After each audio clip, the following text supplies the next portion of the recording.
The Mountain is You ተራራው አንተ ነህ።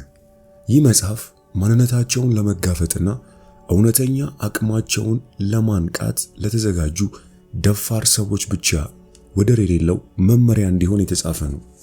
እንደምናውቀው ተራራ የሚፈጠረው ሁለት የከርሰ ምድር ክፍሎች እርስ በርስ ሲጋጩ እንደሆነ ሁሉ ያንተም ተራራ የሚከሰተው አብረው በሚኖሩ ነገር ግን እርስ በርስ በሚጋጩ ፍላጎቶች የተነሳ ነው ትለናለች የዚህ መጽሐፍ ደራሲ። ምናልባት ያንተ ተራራ ሱስ፣ ከመጠን በላይ የሆነ የሰውነት ክብደት፣ ያልሰመረ ግንኙነት፣ ስራ ማጣት፣ መነሳሳት ማጣት ወይም መነሳሳት አለመቻል ወይም የገንዘብ እጥረት ሌላም ወዘተ ሊሆን ይችላል። ምናልባት ደግሞ ተራራውን ከነጭራሹ ምን እንደሆነ አታውቅ ይሆናል። ምናልባት ድንግዝግዝ ያለ የጭንቀት፣ በራስ ያለ መተማመን፣ የፍርሃት ወይም በሁሉም ነገሮች ላይ የሚታይ አጠቃላይ የደስታ ማጣት ስሜት ሊሆን ይችላል። ተራራው በአብዛኛው በፊት ለፊት ሲታይ ብዙም ችግር ያልሆነ ነገር ግን የህይወትህን አንዱን ክፍል የሚቀይር በውስጥ ያለ ችግር ነው። ከፊት የቆመው ተራራ የህይወትህ ጥሪ፣ እዚህ የመሆን ዓላማና ግልጽ የሆነው መንገድ ነው። አንድ ቀን ይህን ተራራ ከኋላ ቀርቶ ታየው ይሆናል። በማለፍ ሂደቱ ውስጥ ያገኘኸው ማንነት ግን ሁል ጊዜ ካንተ ጋር ይቆያል። በመጨረሻም ልትቆጣጠረው የሚገባው ተራራውን ሳይሆን ራስህን ነው። ይህ እንዴት ሊሆን እንደሚችልና እንዲና መሰል ነጥቦችን ከዚህ መጽሐፍ በስፋት እናያለን። ይህን ድንቅ መጽሐፍ በህይወትህ የገጠመህን ወይም ሊገጥሙ ያሉ ተራራዎችህን እንዴት በብቃት እንደምትወጣ የሚያስተምር ህይወት ቀያሪ መጽሐፍ ሆኖ አግኝቼዋለሁ። ስለዚህ በዚህ ቪዲዮ እስከ መጨረሻ ስንቆይ ከዚህ መጽሐፍ ይህ ተራራው አንተ ነህ የሚለው መጽሐፍ በመከራ ውስጥ ተስፋን የሚያነሳሳ የማንቂያ ጥሪ ነው። በዚህ መጽሐፍ ውስጥ የራስህን ተራራ ለመውጣት የሚያስፈልጉህን ድፍረቶችና ግልጽነት ለመገንባት በመሰረቱ እዚህ የመጣኸው ማን ለመሆን እንደሆነ ለመረዳት የሚያስችሉ ተግባራዊ መሳሪያዎችንና ጥልቅ የነፍስ ለውጦች የቀረቡበት ነው። ይህ መጽሐፍ ማንነታቸውን ለመጋፈጥና እውነተኛ አቅማቸውን ለማንቃት ለተዘጋጁ ደፋር ሰዎች የተጻፈ ወደር የሌለው መመሪያ ነው። ወደ መጽሐፉ ዘልቀን ከመግባታችን በፊት ይህ ጠቃሚ ቪዲዮ ለብዙዎች ተደራሽ መሆን እንዲችል ቪዲዮውን ላይክ በማድረግ እንጀምር። በህይወት ውስጥ ከራስ በስተቀር ወደ ኋላ የሚጎትትህ ሌላ ነገር የለም። አሁን ባለህበትና መሆን በምትፈልገው መካከል ቀጣይነት ያለው ክፍተት ካለና ያንን ክፍተት ለመዝጋት የምታደርገው ጥረት ከራስ ጋር የሚቃረን ወይም ህመምና ምቾት ማጣት እንዲሰማ የሚያደርግ ከሆነ ራስህን እያሸማቀቅከው ነው ማለት ነው። ራስን ማሰናከል ላይ ላዩን ሲታይ አጉል እርካታ የሚሰጥ ቢመስልም እውነታው ግን ራስን የመጥላት አናሳ የሆነ በራስ መተማመን የመኖር ወይም በነገሮች ላይ ፍላጎት የማጣት ውጤት ነው። በመሆኑም ይህንን ራስን የማሰናከል ስሜት ለማሸነፍ ጥልቅ የስነ ልቦና ቁፋሮ በማድረግ የስሜት ቀውስ የፈጠረውን ክስተት ለይቶ ማወቅ፣ ያልተስተካከሉ ስሜቶችን ለመተው መፍቀድ፣ ፍላጎቶችን ለማሟላት ጤናማ መንገዶችን መፈለግ እንዲሁም ስለራስ ያለንን አመለካከት ማደስና እንደ ስሜታዊ ብልህነትና ጽናት የመሰሉ መርሆችን ማዳበር ያስፈልጋል። የቀድሞ ማንነትን መቀየር ቀላል አይደለም። ሆኖም ሁላችንም በአንድም ሆነ በሌላ ጊዜ ልናደርገው የሚገባን ነገር ነው። ራስን ማሰናከል ሁልጊዜ ከጅምሩ የሚታይ አይደለም። ራስን ማሰናከል ማለት ብዙውን ጊዜ ውስጣዊ ፍላጎትህን ማስተናገድ እንደምትችል ባለማመን ምክንያት እነሱን ለማሟላት ፈቃደኛ አለመሆንህን ተከትሎ የሚመጣ ነው። አንዳንድ ጊዜ በትክክል የምንፈልገው ራሴን ፈልጎ ማግኘት ነው ከሚል አስተሳሰብ በመነሳት ግንኙነቶችህን ካበላሸ በኋላ ብቻህን መሆን ደግሞ ያስፈራሃል። አንዳንድ ጊዜ የምትፈልገው በኪነ ጥበብ ውስጥ ሚና እንዲኖር ማድረግ ይሆንና ይህንን ማድረግ ግን በህብረተሰቡ የስኬት መለኪያዎች የተሻለ ግብ የሌለህ እንድትመስል እንደሚያደርግህ በማሰብ ሙያዊ ስኬትህን ታበላሻለህ። አንዳንድ ጊዜ ደግሞ ስሜቶችህን ከስነ ልቦና አንጻር መተንተን ስሜቶችህን በትክክል እንዳትለማመዳቸው የሚያደርግ በመሆኑ ወደ ፈውስ የምታደርገውን ጉዞ ታበላሸዋለህ። አንዳንድ ጊዜ በራስ የመተማመን ስሜት ቢኖርህም ወደ ዓለም ለመመለስ ነፃነት ስለሚሰማህና ተጋላጭ እንድትሆን የሚያደርጉ አደጋዎችን ስለምትጋፈጥ ብቻ ከራስ ጋር የምታደርገውን ንግግር ሆነ ብለህ ታበላሸዋለህ። አብዛኛውን ጊዜ የሚያስፈልግህ ምን እንደሆነ በትክክል ሳታውቅ ለራስ የመሰለን ነገር ትሰጣለህ። ይህ አካሄድ ላጋጠመ ችግር መፍትሄ የሚሰጥ ሳይሆን ፍላጎትን የምታደነዝዝበትና ለራስ ጊዜያዊ እፎይታ የመስጠት መንገድ በመሆኑ ጥሩ ያልሆነ ችግርን የመቋቋሚያ ዘዴና ራስን የማሰናከያ ማሳያ ነው። አንዳንድ ጊዜ ያንተ ራስን የማሰናከያ ባህሪያት ስለ ዓለምና ስለ ራስ ካሉ ለረጅም ጊዜ የቆዩና ያልተመረመሩ ፍርሃቶች የመነጩ ይሆናሉ። እነዚህ ፍርሃቶች ደግሞ ምናልባት ዕውቀት የሌለኝ፣ ማራኪ ያልሆንኩ ወይም የማልወደድ ነኝ ከሚሉ ሐሳቦች የመጡ ወይም ደግሞ ስራ ከማጣት ወይም ለዘላቂ ግንኙነት ቁርጠኛ ከመሆን ሐሳብ ጋር የተያያዙ ሊሆኑ ይችላሉ። በሌሎች ሁኔታዎች ደግሞ የሆነ ሰው ሊይዝህ፣ ድንበሮችህን ሊጥስ፣ ልትያዝ ወይም በሐሰት ልትከሰስ ነው ከሚሉ አይነቶች የበለጠ ረቂቅ ከሆኑ ጽንሰ ሐሳቦች የመነጩ ሊሆኑም ይችላል። እነዚህ ፍርሃቶች በጊዜ ሂደት ከነገሮች ጋር ቁርኝነት ይፈጥራሉ። አንዳንድ ጊዜ እውነተኛ ፍርሃትን ማስተናገድ እጅግ አስፈሪ ስለሚሆን ስሜቶችን የመከሰት ዕድላቸው አነስተኛ ወደሆነ ሌሎች ጉዳዮች ወይም ሁኔታዎች የመግፋት ሁኔታ ይፈጥራል። ለአብዛኞቹ ሰዎች ረቂቅ ፍርሃት የትክክለኛ ፍርሃት ማሳያ የሚሆነውም ለዚህ ነው። ይህ ማለት የምንፈራው ሁኔታ እውን የመሆን ዕድሉ በጣም ዝቅተኛ ከሆነ ውስጣዊ አእምሮአችን ሁኔታውን እንደማይከሰት ስለሚረዳ በዚያ ነገር መጨነቃችን አስተማማኝ ነገር ይሆናል። ስለዚህ ራሳችንን ለአደጋ ሳናጋልጥ ስሜታችንን የምንገልጽበት መንገድ አገኘን ማለት ነው። ለምሳሌ በመኪና ውስጥ ተሳፋሪ መሆን ትፈራለህ እንበል። ነገር ግን በጥልቀት ሲታይ ምናልባት እውነተኛ ፍራቻ ሕይወትህን መቆጣጠር አለመቻል ወይም ሌላ ሰው ወይም ሌላ ነገር ሕይወትህን እየተቆጣጠረው እንደሆነ ማሰብ ሊሆን ይችላል። ስለዚህ ምናልባት እውነተኛው ፍርሃት ወደፊት መንቀሳቀስ ሆኖ የመኪናው መንቀሳቀስ ደግሞ በቀላሉ የዚያ ፍርሃት መገለጫ ሊሆን ይችላል። ይህንን ለማስወገድ ምናልባት ኃይልህን አሳልፈ እየሰጠህ ወይም ቸልተኛ የሆንክ ያለህበት መንገድ ለይቶ ከማወቅ መጀመር ትችላለህ። በዚህ መንገድ ዋናውን ፍርሃትህን የምታውቀው ከሆነ እሱን ማስተካከል ላይ መስራት መጀመር ይኖርብሃል። ትክክለኛውን ችግር የማታውቀው ከሆነ ወይም ችግሩን ለማስተካከል የምትሞክረው ላዩን ከሆነ ግን ቁስሉን የማከም ስልት ሳይኖርህ ቁስሉ የታሸገበትን ፕላስተር ለማንሳት እንደመሞከር ይሆንብሃል። ሁልጊዜም ከችግሩ ጋር እንደተጋፈጥክም ትኖራለህ።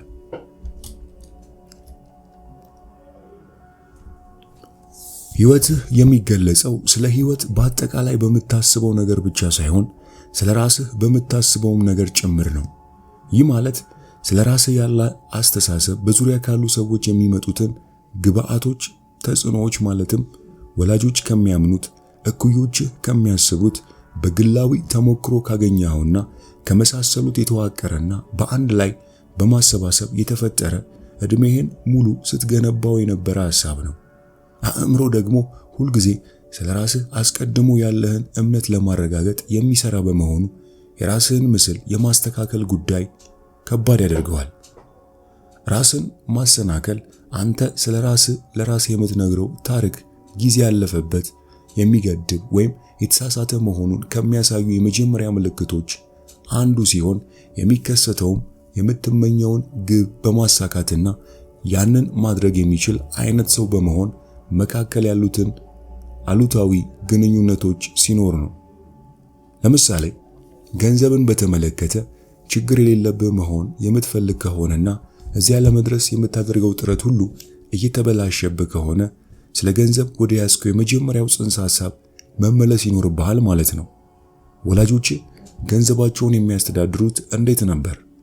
ገንዘብ ስላላቸው ሰዎችና ገንዘብ ስለሌላቸው ሰዎች የነገሩስ ምንድን ነው? የገንዘብ እጥረት ያለባቸው ብዙ ሰዎች በሕይወታቸው ውስጥ ያላቸውን ቦታ ከፍ ለማድረግ በአጠቃላይ ገንዘብን በማጣጣልና ሀብታሞች መጥፎ ሰዎች እንደሆኑ አድርገው የሚናገሩበት ሁኔታ አለ።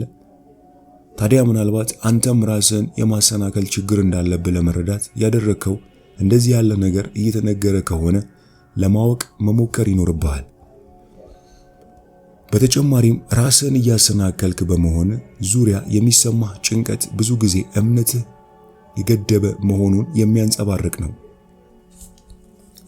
ለምሳሌ ጤናማ መሆንን በድንገት ከሚመጣ የህመም ተጋላጭነት ጋር የማያያዝ ልማድ እንዲኖር የሆንከው ድንገት ሲታመሙ ፍጹም ጤናማ የሚሆኑ ወላጆች ስለነበሩ ይሆናል። ምናልባት ታላቅ የሆነ መጽሐፍ የምትጽፈው ፈልገህ ሳይሆን ሰዎች በተለምዶ ተቀባይነት ማግኘት ፈልገው ሳያገኙት ሲቀሩ ሊያደርጓቸው ከሚሞክሯቸው ነገሮች አንዱ በመሆኑ አንተም እንደ ስኬታማ እንድትታይና አድናቆት እንዲሰጥ በመፈለግ ሊሆን ይችላል። ለጤንነት ጥሩ ያልሆኑ ምግቦችን የምትበላ ምናልባት የመረጋጋት ስሜት ስለሚፈጥርልህ ሊሆን ይችላል። ነገር ግን ቆም ብለህ ከምን እንደሚያረጋጋ እንኳን አትጠይቅም ይሆናል። ወይም አፍራሽ አመለካከት ያለ ሰው ባትሆንም እንኳን በሕይወት ውስጥ ካሉ ሰዎች ጋር ግንኙነት ለመፍጠር ስለ ሁሉም ነገር እያማረርክ ከመናገር ውጭ ሌላ ዘዴ አታውቅ ይሆናል። ስለዚህ ይህንን ለማስታረቅ ቀደም ሲል የነበሩህን እንደዚህ ያሉ ሐሳቦች መቃወም ይኖርብሃል።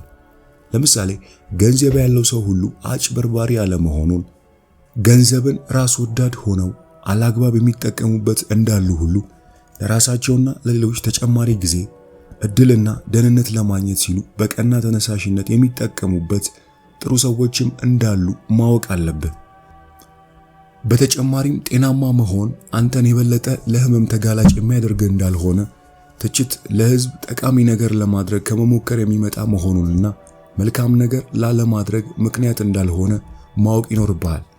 የተረጋጋ ስሜት እንዲኖርህ ለማድረግ ጤናማ ያልሆኑ ምግቦችን ከመምረጥ ይልቅ ውጤታማ የሆኑ የተለያዩ መንገዶች መጠቀም፣ እንዲሁም ከሰዎች ጋር ለሚኖሩ ግንኙነቶችም አሉታዊነት ይልቅ ሌሎች የተሻሉ መንገዶች እንዳሉ ለራስህ ማሳየት አለብህ። እነዚህን ቀደም ሲል የያዝካቸውን እምነቶች በተመለከተ መጠየቅና ማስተዋል ከጀመርክ እምቅ ችሎታህን እንዳትጠቀም የያዙ መሆናቸውን ትረዳለህ። በተጨማሪም ምን ያህል የተዛቡና ምክንያታዊ ያልሆኑ እንደነበሩ ማየት ትጀምራለህ። ራስን ማሰናከል ብዙ ጊዜ የማናውቀውን ነገር የመቃወም ውጤት ነው። ይህ ማለት አንድ ነገር ምንም ያህል ጥሩ ቢሆን ሞክረኸው የማታውቀውና እንግዳ ነገር ከሆነ ልትቆጣጠረው እንደማትችል ይሰማሃል። ይህም ስሜት ያንን ነገር ስህተት ወይም መጥፎ ወይም አስፈሪ እንደሆነ አድርገህ ወደ ማየት ስለሚመራ ምቾት አይፈጥርልህም። ሆኖም ግን ይህ ነገር በቀላሉ ስነ ልቦናን በማስተካከል የሚፈታ ጉዳይ ነው። ጌይ ሄንሪክስ ይህንን የላይኛው ገደብ በማለት የሚጠራው ሲሆን ሌሎች የስነ ልቦና ባለሙያዎች የአንድ ሰው መነሻ መስመር ብለው የሚጠሩት ሲሆን አንዳንድ ክስተቶች ወይም ሁኔታዎች ለጊዜው ቢለዋወጡ እንኳን በመጨረሻ ወደ ነበረበት የመመለስ ቅድመ ዝንባሌ ያላቸው ከመሆኑ ሐሳብ ጋር ተመሳሳይ ነው። ይህ ሐሳብ ትንንሽ እንቅስቃሴዎች በጊዜ ሂደት ተደማምረው ቋሚ የመነሻ መስመር ማስተካከያዎች ሊሆኑ የሚችሉ መሆናቸውን የሚገልጽ ነው።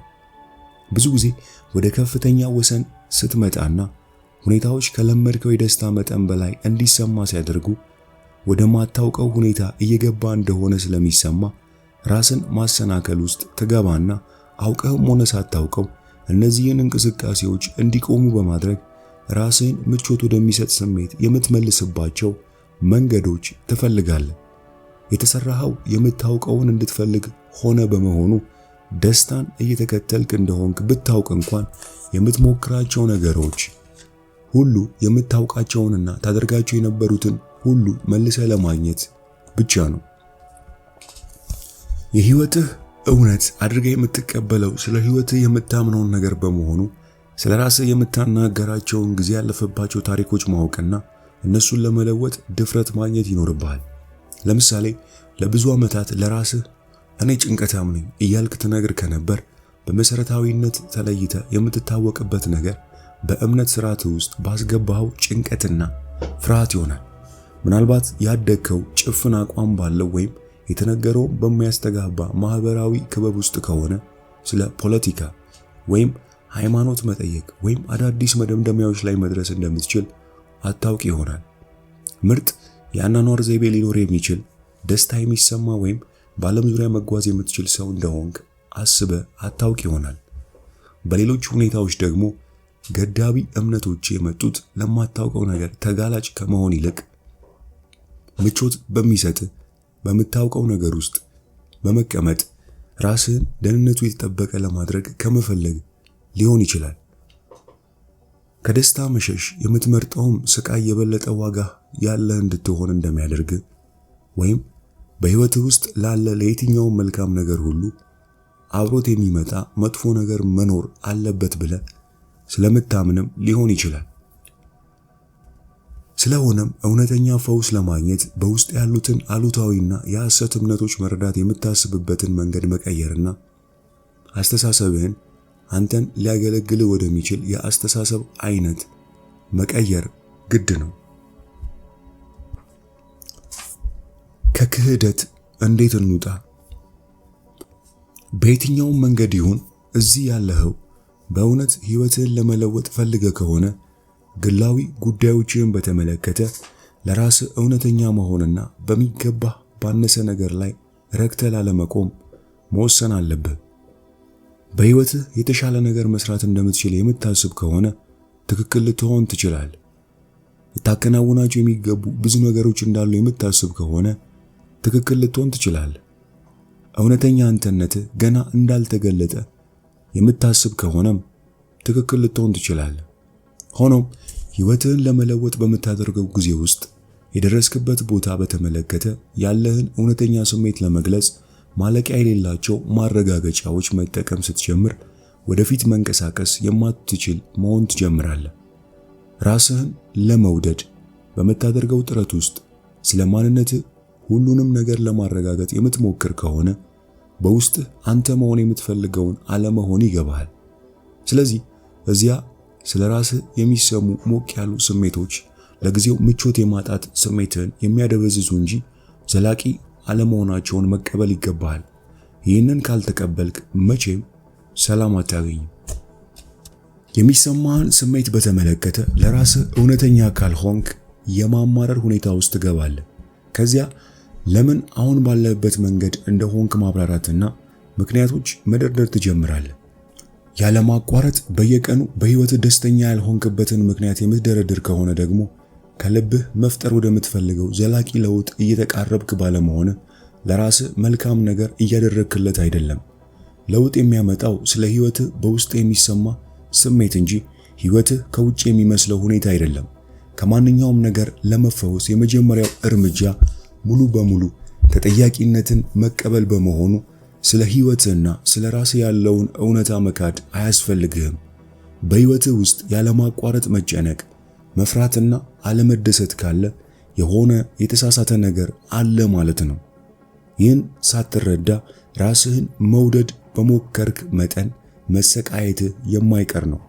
ራስን የመውደድ ታላቁ ተግባር የማትደሰትበትን ህይወት አለመቀበል እንዲሁም ችግሩን በግልጽና ፊት ለፊት መግለጽ መቻል ህይወትን ለማሳደግና በእውነት መለወጥን ለመቀጠል ማድረግ የሚያስፈልግህ ያ ነው።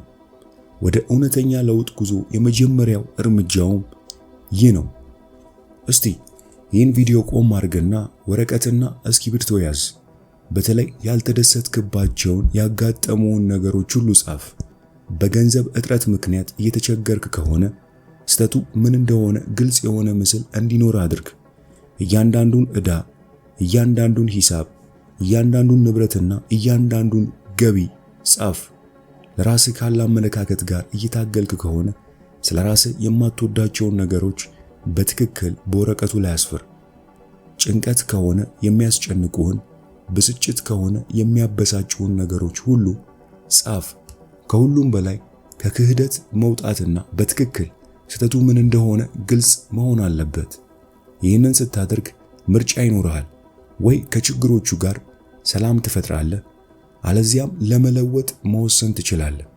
ወደፊት እንዳትንቀሳቀስ የሚይዝህ መዘግየትህ ብቻ ነው። መንገዱ የሚጀምረው አሁን ካለህበት ቦታ ነው። በህይወትህ ውስጥ ለውጥ መደረግ እንዳለበት ካወቅ ከዓላማ በጣም የራቅ ወይም እንዴት እዚያ እንደምትደርስ ገና ያልገባ ብትሆን እንኳን ችግር የለውም። ገና የጀመርክ ቢሆንም ችግር የለውም። ገና ከታች ብትሆንና መንገድህ በግልጽ እየታየ ባይሆንም ችግር የለውም። ገና በተራራህ ግርጌ ያለህና ለማሸነፍ በሞከርክ ቁጥር እየወደቅ ብትሆንም ምንም አይደለም። አብዛኛው የፈውስ ጉዞ የሚጀምረው ከዝቅታ ስፍራ ነው። ይህ የሚሆነው ዝቅታ ላይ ስትሆን በድንገት ብርሃን ስለሚታይ መጥፎቹ ቀናት በአስማት ወደ አንድ የደስታ አይነት ስለሚለወጡ ወይም የሆነ ሰው ከራስህ እብደት ስለሚያድን አይደለም። ዝቅታ የለውጥ መነሻ የሚሆነው ብዙ ሰዎች እንደዚህ አይነት ስሜት እንደገና ሊሰማኝ አልፈልግም ብለው የሚወስኑበት ቦታ ስለሆነ ነው። ሊያጋጥሙ ከሚችሉ ህይወትን ከሚቀይሩ ነገሮች አንዱና ሁሉንም ነገር የምትገነባበት መሰረትም ይህ ውሳኔ ነው። ማንነትህን በጥልቀት እንድትፈጥር የሚያደርግ ራስህን ማወቅ፣ የመማርና የማደግ ጉዞ የምትጀምረውም አንድ ስሜት እንደገና እንዲሰማ እንደማትፈልግ ስትወስን ነው። ይህንን ውሳኔ የወሰንክበት ቅጽበት የሚመራ ምንም ነገር ቢፈጠር እንደገና እዚያ ነጥብ ላይ የሚገኝ ህይወት በፍጹም አልቀበልም የሚል አስተሳሰብ ብቻ ስለሚሆን ስላለፉ ጥፋቶች ማሰብ፣ ማን ምን እንዳደረገ ወይም እንዴት እንደተበደልክ ማሰላሰል ጊዜ ማባከን ይሆናል። ዝቅታ በአጋጣሚ የሚከሰት መጥፎ ቀን ሳይሆን ጥቃቅን ልማዶችህ መደማመር ሲጀምሩና የመቋቋሚያ ዘዴ ለመደበቅ እየሞከርክ ያለውን ስሜት መቋቋም ሳይችል ሲቀር የምትደርስበት አኗኗር ነው። ዝቅታ ሁሉም ነገር በጣም የተሳሳተ እንደሆነ የምትገነዘብበትና በመጨረሻ ከራስ ጋር የምትጋፈጥበት ወቅት ነው። በዚህ ጊዜ ትንንሽ ውድቀቶች የህይወት መደበኛ ክፍል መሆናቸውን በመጠኑም የምታውቅ የምትችለውን እየሞከርክ ያለ ፍጹምና የጎደለ ፍጥረት እንደሆንክና ያ ድንግዝግዝ ምቾት የማጣት ስሜት በመጨረሻ የሚያልፍ መሆኑን ትረዳለህ። ስለዚህ ለመፈወስ፣ ለመለወጥ እንዲሁም ዳግመኛ እንደዚህ አይነት ስሜት እንዳይሰማ ፊትህን ማዞር ለመምረጥ ጊዜው አሁን ነው ማለት ነው። ራስህን ወደምትለውጥበት መለያ ነጥብ ላይ የምትደርሰው አንድ ወይም ሁለት ነገሮች ስለተሳሳቱ ሳይሆን ችግሩ ስለማንም ሳይሆን ስለ አንተ እንደሆነ ስትቀበል ነው። በጣም ጥሩ የሆነው መለያ ይህ ነው። የሰው ልጆች ምቾት ወደሚሰጣቸው ነገር የመሳብ ተፈጥሮ ያላቸው በመሆኑ ለነሱ የተሻለ እንደሆነ በግልጽ ከሚታያቸው የማያውቁት ነገር ይልቅ የሚያውቁት መስሎ የሚሰማቸውን ይመርጣሉ። ብዙ ሰዎች አለመለወጣቸው ምቾት የሚነሳ አማራጭ እስካልሆነ ድረስ ህይወታቸውን መለወጥ የማይፈልጉትም ይህ ለማያውቁት ነገር ያላቸው ፍራቻ ነው። ይህ ማለት ሌላ ምርጫ ፈጽሞ እስካላጡ ድረስ ልማዶቻቸውን የመቀየር አስቸጋሪነትን መቀበል አይፈልጉም ማለት ነው። ለእንደዚህ ያሉ ሰዎች ባሉበት መቆየቱ አዋጭ አይሆንም። መለወጣቸው አስፈላጊ እንዳልሆነ ማስመሰል እንኳን አይችሉም። ስለዚህ ከዝቅታ በታች ሆነው በዕለት መካከል ተጣብቀው እዚያ ስር ለመውጣት አድካሚ ሆነባቸዋል። አንተ ግን በእውነት ህይወትህን ለመለወጥ የምትፈልግ ከሆነ በዓለም ላይ ወይም በሌሎች ላይ ሳይሆን በራስ ላይ ተናደድ። በመጨረሻም እንደነበርከው እንዳትቀር ለማድረግ አሁኑኑ ወስን። ወደ ለውጥ የምትሾልክበትን እይታ ለማዳበር ፍቀድ። በመጨረሻም ከዚህ መጽሐፍ ወደምናየው ወሳኝ ለሆነ ለውጥ መዘጋጀት የሚለውን ሐሳብ በማየት የዛሬውን የመጽሐፍ ቅምሻ እንቋጨው። ሰዎች ጠቃሚ የሆነ ውስጣዊ ለውጥ ከማድረግ የሚቆጠቡትም አንዱና ትልቁ ምክንያት ህይወታቸው በከፍተኛ ሁኔታ ከለመዱት በተለየ ሁኔታ የሚለወጥ መሆኑን ስለሚገነዘቡ ነው። መለወጥ ማለት ሁሉንም ነገር እንደገና መጀመር ማለት በመሆኑ ለጊዜውም ቢሆን ምቾት የማጣት፣ የማፈር ወይም የመፍራት ስሜት እንደሚያጋጥማቸው ስለሚያስቡ ነው። እዚህ ላይ ስለ አንድ ነገር ግልጽ እንሆን። ራስን የማሸማቀቅ ባህሪን ማቆም ማለት ለውጥህ ያለው ቅርብ ነው ማለት ነው። ይህ ደግሞ አዲስ ህይወትህን አሮጌው ህይወትህ ያሳጣሃል። የምቾት ቀጠናህና የጉዞ አቅጣጫ ያሳጣሃል። ምቾትህንና ጓደኞችህን እንዲሁም መውደድህንና መረዳትህን ያሳጣሃል ማለት ነው። ግን ይህ ሁሉ ምንም አይደለም፣ ምክንያቱም በተቃራኒው ደግሞ ላንተ አስፈላጊ የሆኑ ሰዎችን ልታገኝ ነው። ወደፊት እንድትንቀሳቀስ በሚያደርጉ ነገሮች ዙሪያ አዲስ የምቾት ቀጠና ልትገነባ ነው። በዚያም ውስጥ ከመወደድ ይልቅ እንደምትፈቀር፣ ከመረዳት ይልቅ የምትታይ ልትሆን እንደተዘጋጀ እንደሆነ እርግጠኛ ሁን። የምታጣው ነገር ቢኖር እዚህ በኋላ በማይኖረው የቀድሞ ማንነት የተሰራውን ብቻ እንደሆነ ተረዳ። ካሮጌው ሕይወት ጋር ተጣብቆ መቆየት ራስን የማሰናከል የመጀመሪያውና የመጨረሻ ድርጊት ነው። ስለዚህ አሁን በመልቀቅ እውነተኛ ለውጥ ለማየት ፈቃደኛ ለመሆን የተዘጋጀሁን። የዛሬው የመጽሐፍ ቅምሻ ከዚህ መጽሐፍ ማለትም The Mountain is You ተራራው አንተ ነህ በሚል በአማርኛ ወደ ተረጎመው መጽሐፍ በዚህ መልክ አይተነዋል። ከዛሬው የመጽሐፍ ቅምሻ የትኛው ሐሳብ ተመቻችሁ? የትኛውስ መሰጣችሁ? የትኛውስ ሐሳብ ከሕይወታችሁ ጋር ይገናኛል? ኮመንት ላይ ጻፉልኝ። ይህንን መጽሐፍ ሙሉውን በአማርኛ የምትፈልጉ ብቻ ከታች ባለው የቴሌግራም ሊንክ አድራሻ ልትጽፉልን ትችላላችሁ። ይህ ጠቃሚ ቪዲዮ ለብዙዎች ተደራሽ መሆን እንዲችል ቪዲዮውን ላይክ ማድረግ፣ ይህንን ድንቅ ቤተሰብ ደግሞ ሰብስክራይብ በማድረግ ልትቀላቀሉን ትችላላችሁ።